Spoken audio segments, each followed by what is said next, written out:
अखिलेश डिंपल की सीट बचा ले तो बड़ी बात है। साध्वी फतेहपुर में आज केंद्रीय मंत्री साध्वी निरंजन ज्योति ने खेलो इंडिया के तहत फतेहपुर में बन रहे स्टेडियम में सिंथेटिक ट्रैक का शिलान्यास किया। इस दौरान साध्वी ने कहा कि केंद्र की मोदी सरकार खेलकूद में युवाओं को लगातार आगे बढ़ने का काम कर रही है और आने वाले लोकसभा चुनाव में इसी का नतीजा है कि युवाओं का वोट काफी संख्या में बीजेपी को मिलेगा। वहीं उन्होंने दिल्ली के सीएम केजरीवाल पर निशाना साधते हुए कहा कि वादा करके मुकरना किसी से सीखना है तो केजरीवाल से सीखें। यूपी में सत्ता की वापसी की राह देख रही समाजवादी पार्टी पर बड़ा हमला बोलते हुए साध्वी ने कहा कि अखिलेश अपनी पत्नी डिंपल की सीट बचा लें तो बड़ी बात होगी। मैं सुबह से लगातार 2-3 जगह कार्यक्रम गई हूँ। आज सबसे क्षयरोगियों के लिए किट वितरण किया गया। उसके बाद फिर मैं का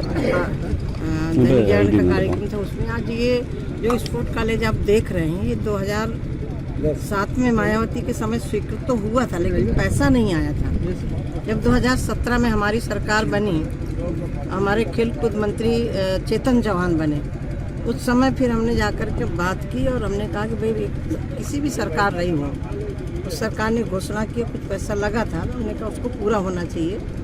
आदरणीय चेतन चौहान ने तत्काल इसका पैसा जारी किया था और आज जिसका भूमि पूजन हो रहा है 21 करोड़ की लागत से यहाँ बच्चों के लिए खेलने के लिए मैदान बन रहे हैं। और माननीय प्रधानमंत्री जी का जो कहना है कि खेलो इंडिया बढ़ो इंडिया फिट इंडिया, ऐसे जो माननीय प्रधानमंत्री जी ने नवयुवकों को बेटियों को भी बढ़ाने का काम किया है।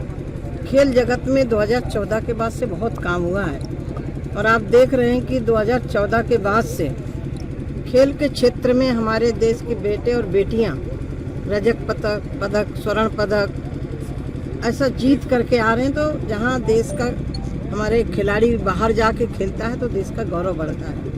मुझे उम्मीद है कि यहाँ जो बच्चे सीखेंगे, पढ़ेंगे, आगे बढ़ेंगे तो एक दिन देश का गौरव जरूर ऊंचा करेंगे। दीदी, केजरीवाल का एक बयान आया है कि अगर बीजेपी काम करती है तो सीबीआई सीआईडी की जरूरत नहीं पड़ती है, न ईडी की जरूरत पड़ती है।